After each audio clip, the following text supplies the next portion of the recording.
주셔서 영적 지도자의 4가지 이미지라는 제목으로 말씀 전해주시겠습니다.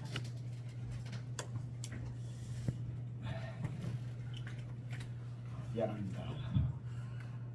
오늘 제일 더운 날 휴가를 가셔야 되는데 도에서 빨리 시차례를 하라고 독촉이 와서 이제 제일 더운 날 오늘 말복입니다. 특별히 이제 말복날 페스타에 잘 좀 준비하라고 했으니까 같이 식사 잘 하시도록 부으식 잘 하도록 했으면 좋겠어요. 얼마 전에 후배가 저에게 책 GPT라고 하는 걸 가르쳤습니다. 얼마나 좋은지 필요할 때마다 이것을 잘 활용하는데 지금까지 제가 걸어온 그 일들을 25개로 소 제목을 달아서 자서전으로 좀 만들어줘라 했더니 진짜 자서전을 써줍니다. 그리고 이것을 간증물을 좀 바꿔줘라 했더니 거기다 이제 간증물을 써줘요. 참 하여튼 지난 주일날 오후에는 마가복음을 중심으로 해서 하나님의 나라로 연결해서 좀 설교해주라 했더니 아주 간단하고 쉽고 명료하게 잘 해줬습니다. 그래서 참 신기하다. 근데 성령을 받지 못했더라고요. 영성은 없어요. 무슨 얘기를 하는가 하면 참 우리가 어려운 때 하고 있다. 그냥 설교가 그대로 나옵니다. 근데 영성이 갖춰지지 않으면 참 어렵겠다. 그리 싶은 생각이 듭니다. 가끔 교인들은 이 책 GPT를 가지고 그 설교를 듣고 있거든요. 참 그래서 어려운 때 목회한다 싶은 그런 생각이 들었습니다. 가끔 이제 저는 목사가 뭐냐 질문을 저 자신에게 할 때가 있습니다. 그리고 내가 목회를 하는데 내가 왜 목회를 해야 되는가? 내가 할 일이 뭐냐? 한번 질문을 해보곤 합니다. 어떤 분이 신학자가 썼는데 예수님은 누구도 인정하지 않는 길, 누구도 이해해주지 않은 그 길을 끝까지 성공적으로 사역을 마칠 수 있는 그런 비결이 뭐냐? 2가지를 썼더라고요. 예수님은 내가 누구인가를 알았답니다. 내가 누구인가. 2번째로는 내가 할 사역, 자기가 할 사명을 정확하게 알았기 때문에 끝까지 사역을 마칠 수 있었다. 그렇게 쓰고 있습니다. 오늘 우리 목회가 참 힘들다. 왜 힘들까? 왜 힘들다고 느끼고 그렇게 할까? 저를 포함해서 우리들이 너무 이 목회를 사람들에게 인정받으려고 하기 때문에 아닌가. 2번째는 너무 이 모든 기준과 평가를 이 세속적이고 세상적인 것에 기준을 두기 때문이 아닌가. 그 생각을 해봤습니다. 세상적이고 세속적이라고 하는 것은 보통 일반적으로 그렇게 생각들 하지요. 크기, 숫자, 또 화려함, 이것이 아마 세상 평가, 세상 기준이 아닐까 싶습니다. 그럼 성경에서는 우리 목회에 대해서 뭐라고 얘기할까? 또 고민도 해보고 또 이렇게 오늘 한번 좀 초심으로 돌아가 봤으면 어떨까 그런 마음에서 오늘 본문을 택하게 됐습니다. 오늘 본문은 특별히 그 4장 1절부터 마지막 절까지 같이 이제 있는 그런 말입니다만은 제목이 좀 길었어요. 영적 지도자의 4가지 이미지 그렇게 썼습니다. 제가 특별히 이것을 좀 더 신빙성을 갖기 위해서 원어를 좀 제대로 알지도 못하는데 찾아봤습니다. 쓰고 찾아봤는데 이렇게 돼 있더라고요. 그리스도의 일꾼이요 일과 사역에 대해서는 노예의 이미지를 가져야 된다. 이렇게 돼 있습니다. 무슨 말인가 하니 그리스도의 일꾼이요 이것은 히페르테스로 이렇게 그 원어로 써 있더라고요. 그것은 원래 로마 시대 때 군함이 배 밑창에서 노를 젓는 노예들을 가리키는 그때 쓰는 용어다 이렇게 나와 있습니다. 이해를 돕기 위해서 우리들이 배너는 다 봤는데 배너 역을 영화를 보면 노예들이 배 가장 밑창에서 같이 열심히 노를 젓고 있는 그 모습을 생각하면 좀 이해가 쉬울 것 같다 싶습니다. 바로 그 노예들은 북수리에 맞춰서 오른쪽 왼쪽으로 바꿔가면서 무조건 이 노를 젓습니다. 이 노예들에게 있어서는 자기 의견이 없습니다. 자기 주장도 할 수가 없습니다. 누가 높으냐 누가 낮으냐 따지는 것에 의미가 없습니다.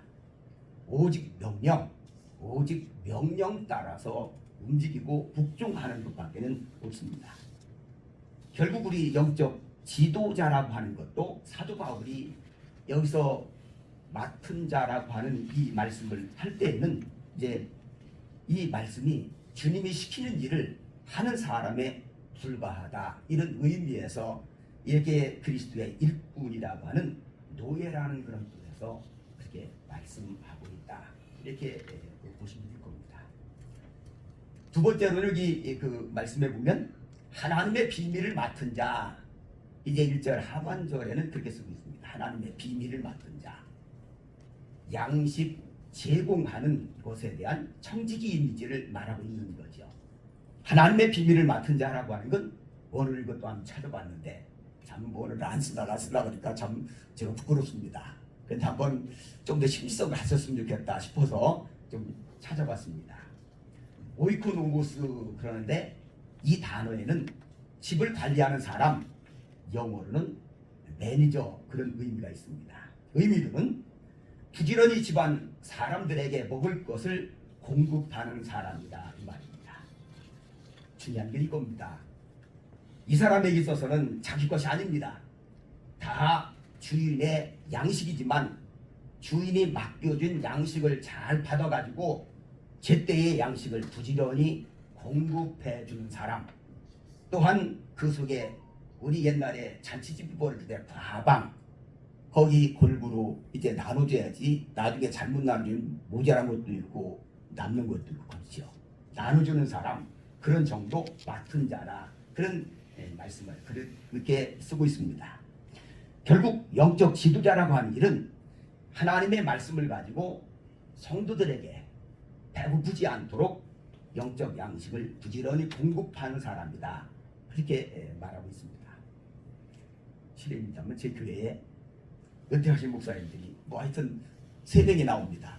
뭐 새벽에 나오는 분 이제 그 난예배 때 2가족이 나오고 하는데 그 중에 저 안동 쪽에서 목회하는 분 한 분이 있는데 이제 그 이분이 연세가 제일 많아요. 78세인데 한번 악수를 꼭 하더니 그래요.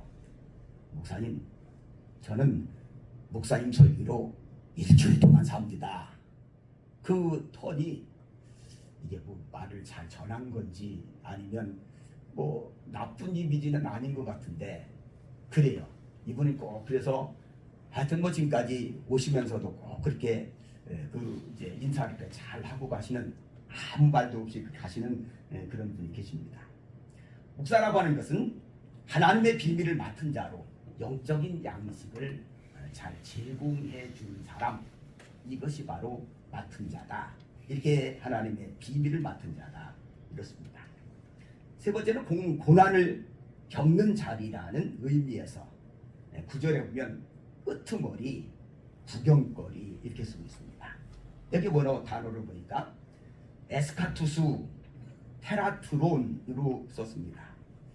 이것의 배경은 로마 군인들이 전쟁을 하고 승리하고 돌아올 때 개선 퍼레이드가 벌려지는데 그 행렬 맨 뒤에 포로들을 잡아서 끌고 옵니다. 그러면 환영하는 군중들 앞에서 구경거리가 되는 거죠. 거기면 끝나는 게 아닙니다. 그 중에 조금 힘이 있고 좀 더 그 건강한 사람들은 그 중에 추려서는 나중에 이제 원형 경기장에 끌고 간답니다. 그래서는 거기에 맹수들과 모든 많은 그런 회중들로부터 많은 군중들로부터 구경거리로 만든다, 이런 의미에서 나왔다고 하는 거죠. 실제로 사도 바울은 복음 전하다가 붙들렸습니다. 복음 전하다가 감옥에 가기도 합니다. 40에만 그 한 대를 감한 매를 5번이나 맞고 마지막은 참수까지 당하는 그런 일을 당하게 됩니다. 대부분 성경의 많은 사역자들은 그들이 마지막이 세상 기준으로 볼 때는 끝이 좋지 않게 끝나는 거 거의 다 합니다. 우리가 아시는 대로 보면 베드로는 거꾸로 매달려 순교당했다. 스데반은 돌에 맞아 죽었다. 사도 요한은 반모섬에 유배됐다. 성경은 우리에게 기록해 주고 있습니다. 저는 이것을 보면서 목회란 뭘까? 어떤 의미에서는 처음부터 목사는 호강하기 긁은 사람들이 목사입니다. 원래가 처음부터 바로 이랬다고 하는 것을, 영적 지도자들은 일부러 고난 받을 필요는 없지만 정도 차이는 있을지 모르지만 복음 때문에 받는 자기 몫의 고난이 너무 실망하지 말고 너무 낙심하지 말라는 그런 의미로 생각하면 되지 않을까 싶습니다. 끄트머리입니다. 그 다음에 구경거리라 이렇게 말씀하고 있습니다. 마지막 하나 더 이미지를 말씀하고 있는 게 자녀를 책망한다, 그런 의미로 낳은 아버지 이미지를 쓰고 있습니다. 15절에 보면 그리스도 안에 일만 스승이 있으되 아비는 많지 아니하니 그리스도 예수 안에서 복음으로써 내가 너를 낳았습니다, 이러고 있습니다. 우리가 하는 것처럼 고린도 교회는 문제가 참 많은 교회였습니다. 그 중에 이 사도 바울은 자기 입장에서 내가 너희의 아비라고 하면 내 책망을 받아달라, 이렇게 말씀하고 있는 거죠. 요즘 현대 교인들은 책망하면 이 교회만 했냐 하고 도망가 버립니다. 그것이 바로, 그런데 이거 어떻게 여길지를 모르겠습니다. 2달 전에 제가 한 35년 전에 목회했던 시골 교회에서 신부할 때 처음 예수를 믿은, 그때는 아이들이었습니다. 아이들 7명이 한번 왔더라고요. 와서는 지금은 뭐 52, 53세 그렇다고 하면서 별 수다를 다 떱니다.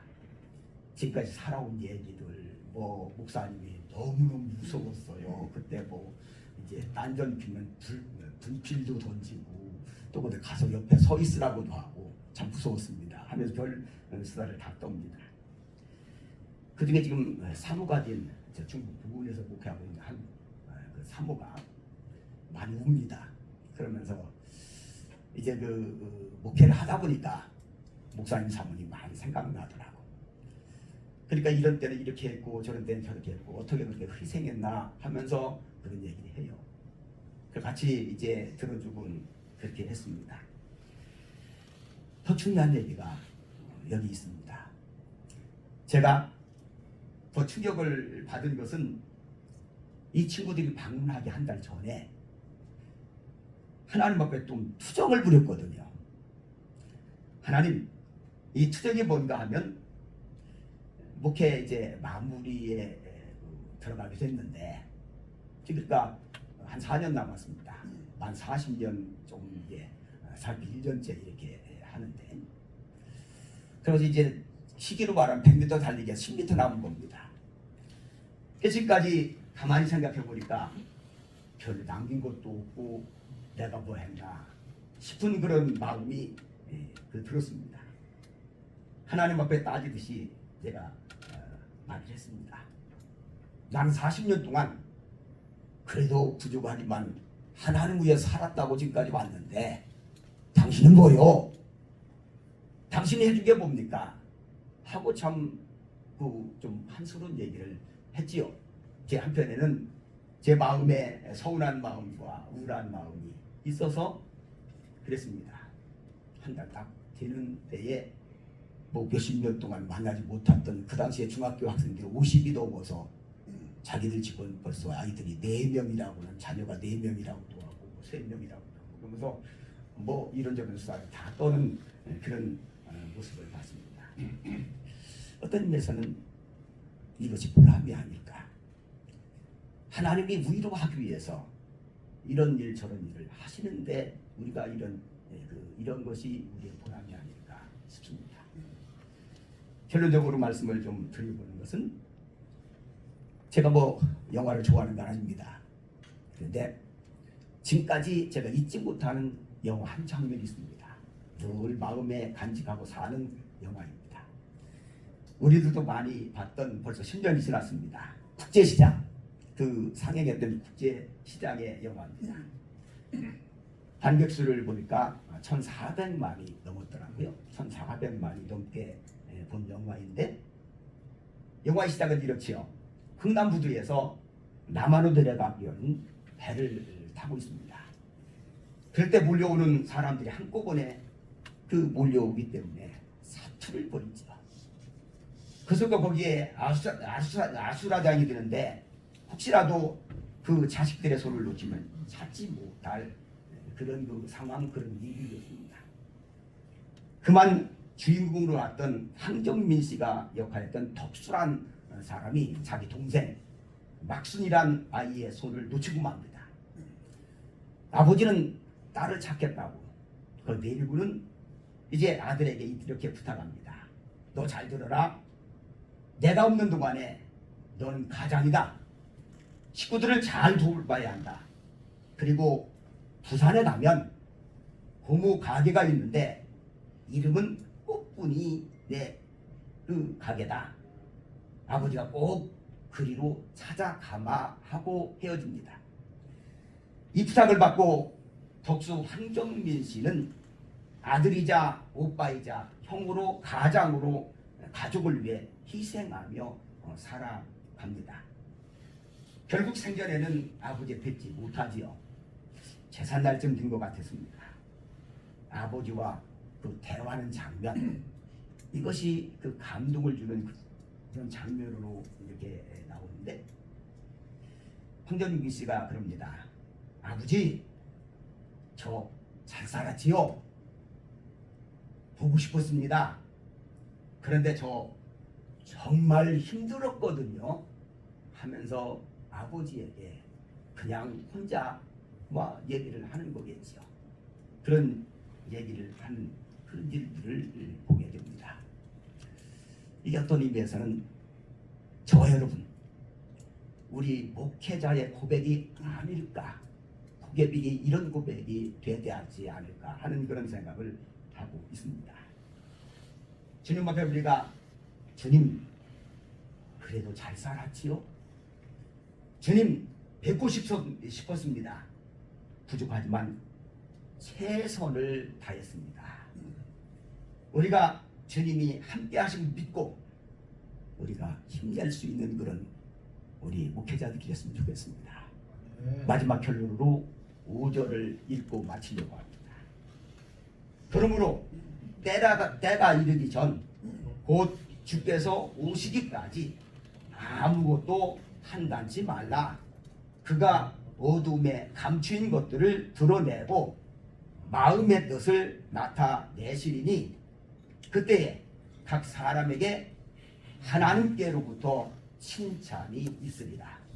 기도합니다. 하나님 아버지, 오늘도 우리가 하나님의 일, 세상 사람들이 이해해주지 못하는 일들을 감당해 보고 있습니다. 때로는 외롭고 힘들고 어려운 그런 상황, 사건들이 많이 있습니다. 오늘도 주님 바라보면서 항상 주의 뜻 안에서 하나님, 그래도 부족하지만 최선을 다했습니다.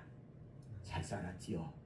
항상 주님의 칭찬 들은 그날까지 우리 모두가 같이 승리하며 살아가는, 때로는 필요할 때 위로, 격려, 하나님의 은혜를 허락해 주셔서 이 시대에 필요한 하나님의 일꾼들로 귀하게 쓰임받게 하여 주옵소서.